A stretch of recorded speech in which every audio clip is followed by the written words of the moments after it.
Have you ever noticed that there are goodbyes that don't happen in real life, but happen inside you? There's no need for a fight, a block, or a final conversation. The change is silent, almost microscopic, and yet it completely alters how you see someone. It's as if the universe, your inner universe, changed orbit without asking permission.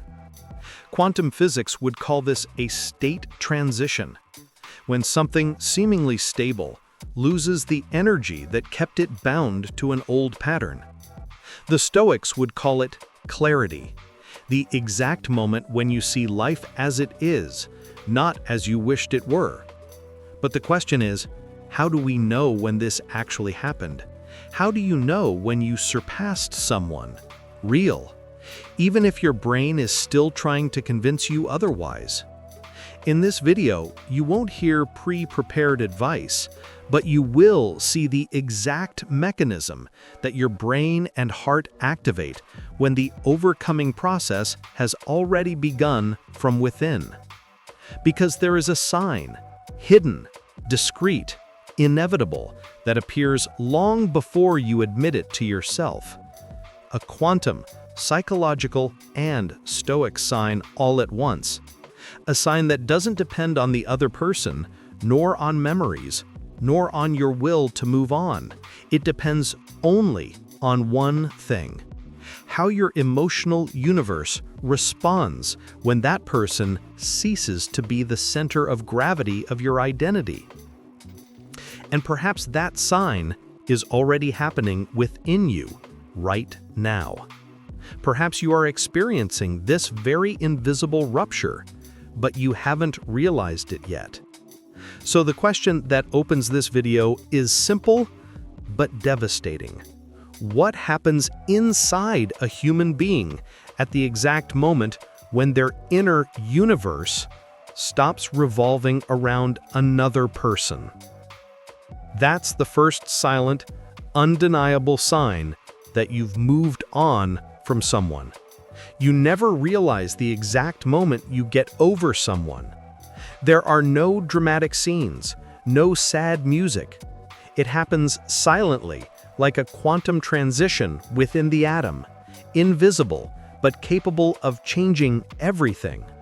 For months, perhaps years, her emotional universe revolved around a single person. Every message, every memory, every silence, everything pulled you back into the same unstable orbit. Any little detail was enough to ruin his entire day. Until one day, without warning, the body reacts differently. You hear that person's name, and nothing stirs in your heart. You see something that used to trigger memories, and you don't feel that automatic dive inward. It's not joy, it's not sadness, it's not anger. It's neutrality. Neutrality is the rarest emotional state that exists. That's not coldness, it's stability. It's as if the gravitational field that bound your entire life around you has simply lost its strength. The relationship no longer has the energy to maintain emotional coherence, like particles that were once intertwined and now no longer respond to each other. The invisible detachment begins there, not when you decide to move on, but when your body stops oscillating around a story that's already over. First, the body reacts differently. Then, the mind understands. And finally, the heart accepts. If you're feeling this strange neutrality, this quiet lightness, it's not that you turned to stone. It's that for the first time in a long time, the universe inside you has stopped revolving around another person, and it started spinning around you again. There is a phenomenon that almost no one notices, but which from a quantum and emotional point of view is the definitive marker of overcoming. The moment when a person stops observing the other. It's not out of anger, nor pride, nor strategy. It's simply because that person's presence ceases to generate relevant information for the mind. In the beginning, during the painful phase, he observes everything: online status, schedules, likes, stories, gestures, tone of voice, any micro change. He acts like a desperate scientist trying to find clues that explain what went wrong. But over time, without a conscious decision, this observation begins to lose its power. Attention is slipping away. Interest evaporates. The surveillance dissolves. And this dissolution doesn't come as courage, it comes as saturation. The body saying, "There's nothing left here to measure." It is at this point, when the mind stops collecting data about the other person, that the emotional collapse begins. The connection loses clarity. The other ceases to have form. The relationship ceases to be a fluing phenomenon and becomes mere background noise. In quantum physics, the act of observing gives form to the system. A particle only behaves as something defined when it is measured. While no one is looking, it exists in multiple states. In human relationships, it's the same. While someone obsessively observes another, they transform any gesture into meaning, any silence into a narrative, any detail into a story. It is the observation that keeps the other person alive within the emotional universe. When the observer withdraws, when they tire of interpreting signs and abandon the role of interpreter, the other becomes just a blur again. Stop being someone special and go back to being just someone. Removing the observer destroys the entire architecture of idealization. And the most curious thing is, this always happens before the person consciously admits that they have already moved on. The observer's withdrawal is silent, almost too intimate to be confessed. There is no guilt, but there is a strange feeling that something that once mattered so much is no longer worth the energy of a glance. It is at this moment that he realizes that he no longer observes, no longer waits, no longer monitors, no longer constructs hypotheses.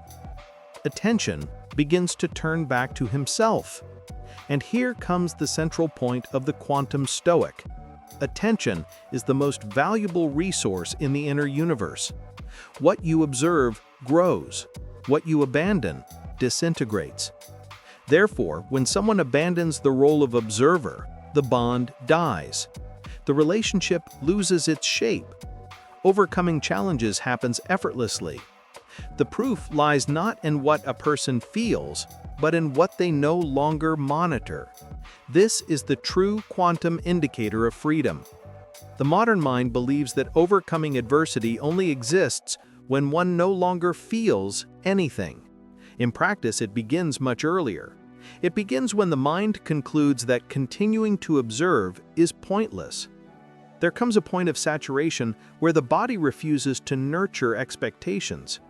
After thousands of small emotional measurements that yielded nothing, the brain learns that that system no longer provides energy. At this point, he doesn't need willpower, he needs rest.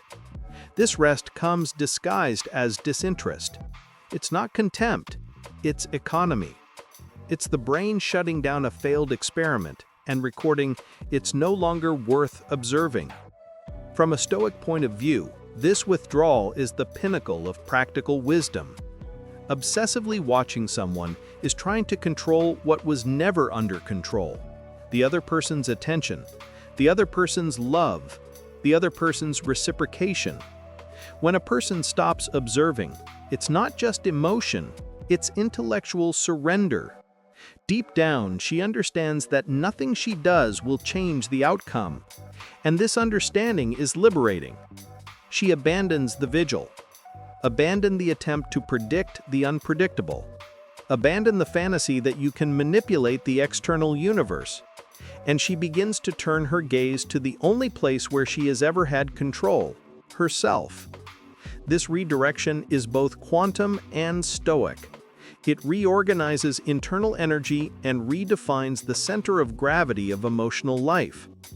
When the observer withdraws, the narrative begins to unravel. Projections are losing strength. Expectations become irrelevant. Memory becomes detached from the present. The body stops reacting. Imagination stops building scenarios. It's like unplugging an appliance. The relational field, previously intense, loses voltage. The other disappears without disappearing. It still exists, but no longer occupies space in the mind. It's a psychological disappearance, not a physical one. And that is the true sign that overcoming is no longer in process. It is complete. The observer's withdrawal is the Stoic quantum proof that overcoming has ended. It's neither a dramatic gesture nor a heroic decision. It is an internal phenomenon that emerges when the organism decides to preserve its own energy. When the individual stops observing, the relationship collapses into irrelevance. In this collapse, a new internal axis is born. An axis that doesn't depend on anyone to exist, that doesn't revolve around external desires, that returns the role of protagonist to the individual. Overcoming, then, ceases to be an act and becomes a state, a silent state that arises the moment the observer leaves the field and let the universe follow its course without needing to monitor anything anymore. There's a silent, almost imperceptible moment when the brain does something radical. It interrupts the automatic creation of shared futures with someone. For months or years, the mind projects scenes, conversations, reunions, alternative versions of tomorrow where that person is still present, as if the relationship was still a script in progress. This happens because the brain is a prediction machine. It creates internal mini-fictions to try to reduce uncertainty.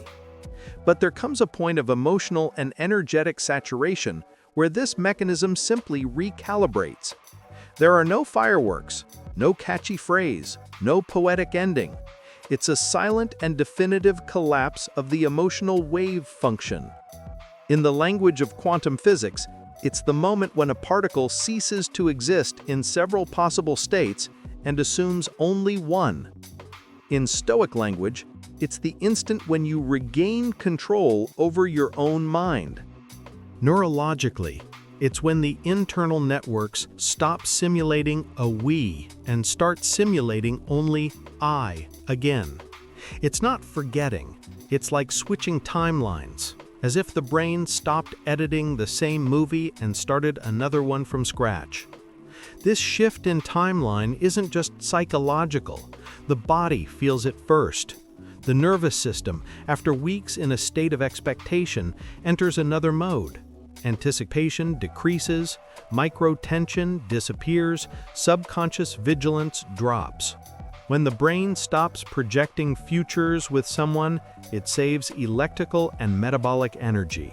And this appears as a strange relief mixed with emptiness. It's the feeling that something has been disconnected, and it has.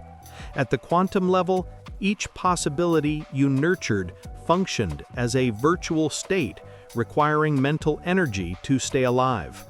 At the Stoic level, each expectation was an attachment dressed in hope. When all this collapses, an inner silence emerges, different from sadness or anger.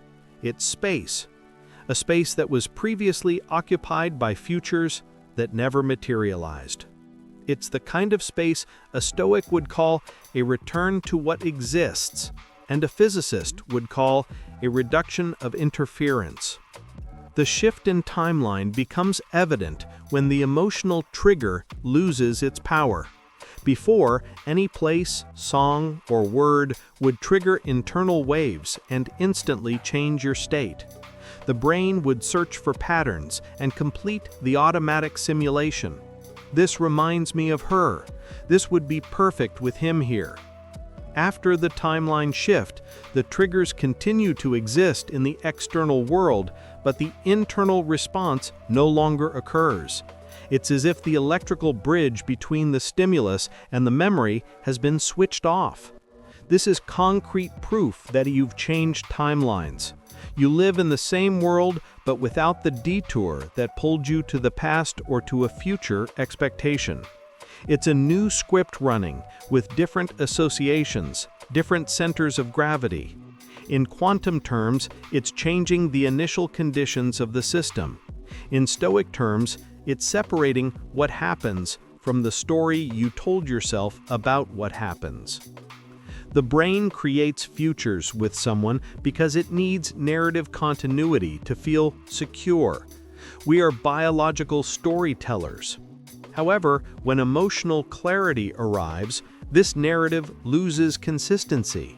You realize you were writing chapters about something that no longer existed, or perhaps never existed in that way. The shift in timeline happens when you accept raw reality without embellishments or projections, and this acceptance cuts off the flow of internal simulations. The Stoics called this cutting passion at the root, the moment when judgment finally corresponds to the facts. Neuroscience would speak of memory reconsolidation, quantum physics of a shift in phase space, where certain possibilities cease to be accessible. And from then on, you stop pouring energy into what has no reciprocity. The brain finally stops writing a future that no one else is writing with you. When this shift in timeline occurs, the mental state becomes much more stable. What previously created internal turbulence now goes almost unnoticed, not because you've become cold, but because you're calibrated. Any uncertainty linked to that person previously generated anxiety, activated reward and punishment circuits, and fueled a cycle of seeking and frustration. Now the system is clean. Absence doesn't create voids because the brain no longer tries to fill anything. This stability is so strong that it seems like a personality change, but it's just a return to your original access. In quantum terms, you've stopped collapsing emotional states based on someone external. In Stoic terms, you've regained autonomy. In practical terms, you've returned to your own life. Another clear proof of this shift in timeline is that for the first time in a long time, you can imagine futures that don't depend on anyone. Before, almost every plan had a face, a name, a supposed presence. Now the mind creates new paths, goals, and possibilities that revolve exclusively around you. The internal narrative reorganizes itself. Psychology calls this restored self-determination. The Stoics would call it living according to one's own rational nature. Quantum physics would call it defining new boundary conditions. Life becomes expansive again. Plans flow faster, decisions become lighter, and the feeling of loss begins to be replaced by a raw sense of potential. It's not yet euphoria, but it's freedom in its primary state. Perhaps the most profound point of this timeline shift is realizing that you didn't just leave someone behind, you left behind the version of yourself that needed that person to exist. The brain stops creating futures with someone when it realizes it can finally create futures that are solely its own. There is no longer attachment, no resistance, no bond keeping you tied to a narrative that stopped in time. What exists now is the timeline where you act, decide, and exist without needing the presence, approval, or validation of others. It's the Stoic timeline, which they called self-governance, and also the quantum timeline, where each decision opens a new trajectory. In it, you cease to be an emotional extension of another person and return to being the cause of your own life, no longer an effect. There comes a point in emotional evolution where something profound happens. Memory ceases to be identity. For years, we carry memories as if they were building blocks of the self. Pains, broken promises, happy moments, and traumas become structure instead of history. But after an internal collapse or a slow awakening, the psychological vibration changes. The memory remains, but it no longer defines who you are. It becomes a given, not destiny. It's like a quantum system that loses its old coherence and reorganizes itself, opening up new possibilities of state. In Stoic language, it's the moment when you separate what happened from how you choose to live now. The internal vibration changes when the body stops reacting as before, when the heart stops aching and the mind abandons the automatic repetition of the same narratives. From then on, a new identity is born, built not by what you remember, but by what you decide to become from now on. To understand this change in vibration, it's necessary to see that emotion is interpretation, not fact. While you believe your memories define who you are, they function as invisible fields within you. Everything you think, feel, and decide passes through this filter. That's why some memories seem to repeat in a loop, not because they are special, but because your identity is attached to them. When this bond breaks and you detach the memory from you, the emotional intensity begins to decrease. What once destroyed you begins to pass through like wind. Changing your vibration isn't about erasing the past, it's about dissolving the impact it had. In quantum terms, it's a redefinition of the phase field. The system is the same, but operates at a different frequency. In Stoic terms, it's the clarity of judgment that shows that nothing that happened today can hurt you, except for the value you still give it. The past continues to exist, but it no longer commands the present. A clear sign of this change is noticing that memory loses its power in the body. Before, remembering someone would quicken the heart, create a lump in the throat, cause warmth, trembling, anger, or longing. After the change in vibration, these responses diminish until they disappear.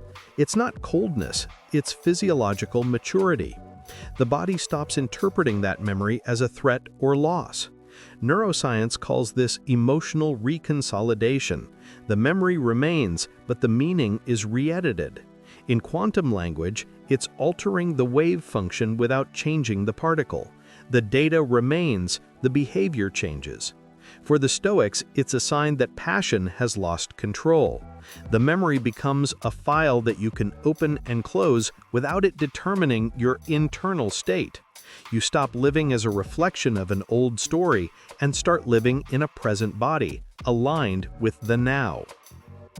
When memory ceases to be identity, you realize that many past choices were merely repetitions of unresolved pain. You loved like someone wounded, trusted like someone distrustful, related expecting abandonment, and defended yourself expecting attack. All of this was memory operating on autopilot, not essence. By changing your internal vibration, you turn off this autopilot and take manual control. Even with the same life elements, the final behavior changes, like a physical system with new initial conditions. For Stoicism, this is the moment when you take responsibility for your own judgments. Memory stops choosing for you. You leave the narrative of suffering and enter the narrative you create. This changes relationships, decisions, posture, and even the direction of your biography. A striking sign is the spontaneous change in thought patterns. Before, the mind hunted for details that confirmed old wounds, signs of rejection, danger, devaluation. It was emotional memory shaping vigilance. After the change in vibration, this automatic search dissolves. You no longer look for proof that the past will repeat itself. You begin to operate with a clear mind, less expectation and more clarity. In the language of physics, it's a reduction of noise in the system. For the Stoics, it's inner freedom. thought ceases to be sabotage and becomes a tool. You think strategically, not fearfully, with presence, not reflexively. This shows that memory is no longer producing your identity. It has become merely neutral information, available but powerless. You stop seeing yourself as someone marked by what you've lived through and start seeing yourself as someone defined by what you can emotionally sustain now. It's like changing your inner mirror. Before, it reflected pain. Now it reflects potential. This change alters behavior, body posture, tone of voice, and energetic presence. In quantum theory, it's a leap in state. The system begins to operate at another energy level. In Stoicism, it's the transition from being driven by passions to being guided by ordered reason. You feel something aligning within. A force that was scattered becomes concentrated. And this force changes how you react to the world. You react less, observe more, choose better. Memory no longer defines your worth. You become your own emotional center of gravity. The culmination of this vibrational shift is realizing that you no longer need to be the person you were. There is no obligation to carry the past as your identity, nor any duty to honor past versions of yourself. You understand that you can change everything without losing your essence, because your essence was never memory, but rather the consciousness that observes memory. At this point, a rare freedom emerges, the freedom to exist without weight. Physics would call this a stable fundamental state. The Stoics would call it ataraxia, a tranquility that cannot be disturbed. For you, it is rebirth. When memory ceases to be identity, you finally discover what it is to be alive in the present. It's not forgetting, it's transcending. It's not erasing, it's decoding. And that's precisely what opens a completely new life path, no longer guided by the shadows of what you lived, but by the light of what you are capable of building now. There's a rare, almost sacred moment in the emotional journey. The instant you realize you've become your own constant. This isn't just a catchy phrase, it's a real and perceptible psychological milestone. Before that, your entire life revolved around someone, their presence, absence, memory, or validation. You'd wake up and your mood, thoughts, and energy were already tilted toward this center that wasn't yours. Then, in a completely undramatic moment, this gravitational force simply collapses. You realize you're free, not because you stopped loving, but because you stopped losing yourself. In quantum terms, it's the spontaneous stabilization of a system. The particle stops oscillating due to external factors and begins to operate within its own field. In Stoic terms, it's the autonomy of the soul, when you take responsibility for the axis that sustains you. From this point on, nothing and no one controls your emotional orbit anymore. When your inner universe stops revolving around someone else, a clarity that previously seemed impossible emerges. Decisions become simple because they no longer need to pass through a saturated emotional filter. Internal conversations quiet down, since each step is no longer calculated to be interpreted by another person.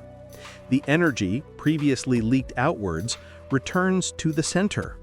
This changes posture, habits, ambition, and vision of the future. Quantum physics would describe it as the stabilization of a self-sufficient field, a system that no longer depends on external interactions to maintain its own structure.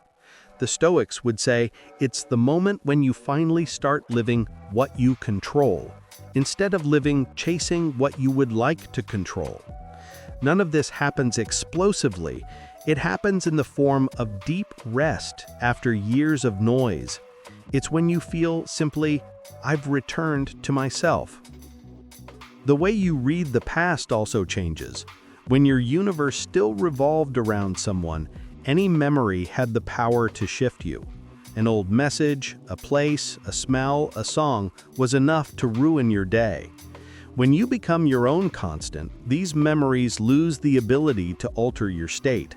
They continue to exist but become files, not triggers. In physical terms, it's independence of states. The particle remains, but its behavior no longer depends on the initial conditions.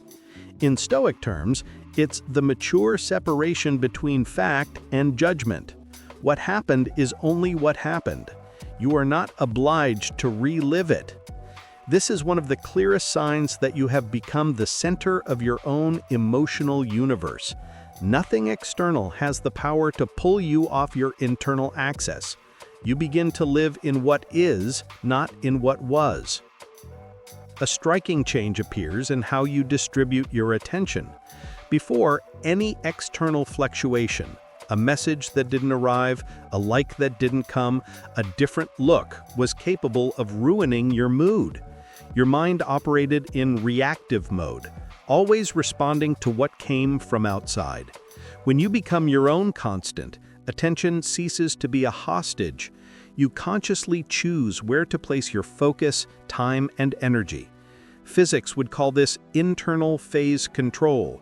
The system begins to determine its own rhythm. The Stoics would call it inner mastery. What depends on you becomes more important than what is outside your influence. This is where true freedom is born. External microstimuli no longer have the power to destabilize you. The axis is internal, stable, structured, and this redefines how you live. When your inner universe stops revolving around someone else, you discover a silent strength, the ability to walk without an audience. Before, many achievements were, at their core, a plea for validation, a way to prove that you were okay, strong, winning. When this becomes your own constant, that need evaporates. You do things for the sake of doing them. You advance for the sake of advancing. You improve out of respect for yourself. Physics would call this a self-sustaining system, a field that feeds on its own energy. The Stoics would call it virtue, doing what is right because it is right, not because someone is watching. Life ceases to be performance and becomes construction. Nothing is done to impress, everything is done to evolve. Emotional freedom is born precisely there, when you understand that your journey doesn't need to be seen to have value. The stabilization of this new constant also transforms your relationships. Before, you accepted emotional crumbs, quick responses, any sign that gave a sense of importance. Now the bar changes. You don't tolerate dynamics that shrink you, pull you down, or steal your peace. Not out of coldness, but out of awareness. In physical terms, it's a stable state resistant to external disturbances. In Stoic terms, it's practical wisdom, knowing where you get lost and where you find yourself. When it becomes your own constant, relationships cease to be places of neediness and become places of choice. You no longer enter relationships to fill a void, you enter to share fullness. And a stable inner universe begins to attract a healthier outer universe. The culmination of this transformation is realizing that your life has returned to revolving around what truly matters. You, your purpose, your consistency, your truth. There is no emotional pursuit, no expectation of someone's return, no need to prove anything. Your inner universe revolves around a new constant, yourself, whole, conscious, and present. Physics would call this a stable fundamental state, the condition of minimum energy in which nothing extra needs to be expended to exist. For the Stoics, it is serenity. The world moves, but you remain.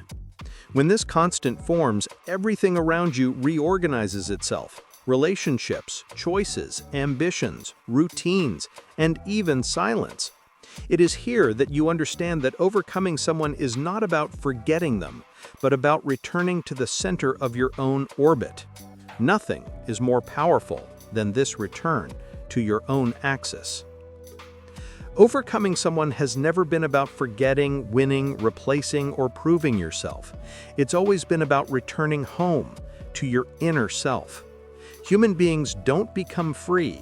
when they stop feeling, but when they stop orbiting.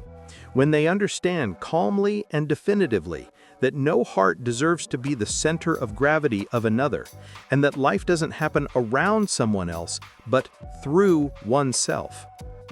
Quantum physics says that a universe only continues to exist as long as there is observation sustaining its form. Stoic philosophy reminds us that whatever captures our attention also captures our freedom. When we combine these two ideas, we arrive at the essential truth of this video. A love only truly ends when you stop feeding it with futures that no longer exist. And when that moment arrives, when the inner universe stops oscillating around a memory, you don't lose someone, you find yourself. You recover. You become your own constant, silent, stable, indestructible. Life then moves on, not because you overcame it as an act of strength, but because you finally recognized yourself again at the center of your own orbit. If this video touched a place within you where ordinary words can't reach, if it gave a name to an inner process you've always felt but never known how to explain, then you need to walk with us. This channel, The Quantum Stoic, doesn't exist to sell pretty philosophy or complicated physics. It exists to journey through yourself with sincerity, to understand what science reveals, what the soul confirms, and how to transform uncertainty into strength. Therefore, take the only action that preserves this journey. Subscribe now, not to please anyone, but to continue receiving content that protects your attention, expands your consciousness, and keeps you on track, your own track. And if this video touched a place within you where ordinary words can't reach, if it gave a name to an inner process you've always felt but never known how to explain, then you need to walk with us. This channel, The Quantum Stoic, doesn't exist to sell pretty philosophy or complicated physics. It exists to journey through yourself with sincerity, to understand what science reveals, what the soul confirms, and how to transform uncertainty into strength. Therefore, take the only action that preserves this journey. Subscribe now, not to please anyone, but to continue receiving content that protects your attention, expands your consciousness, and keeps you on track, your own track. And if this video resonated with you, leave just one sentence in the comments. I return to myself, because that is true overcoming. That is the new timeline. That is the quantum signal of the end, and at the same time, of the beginning.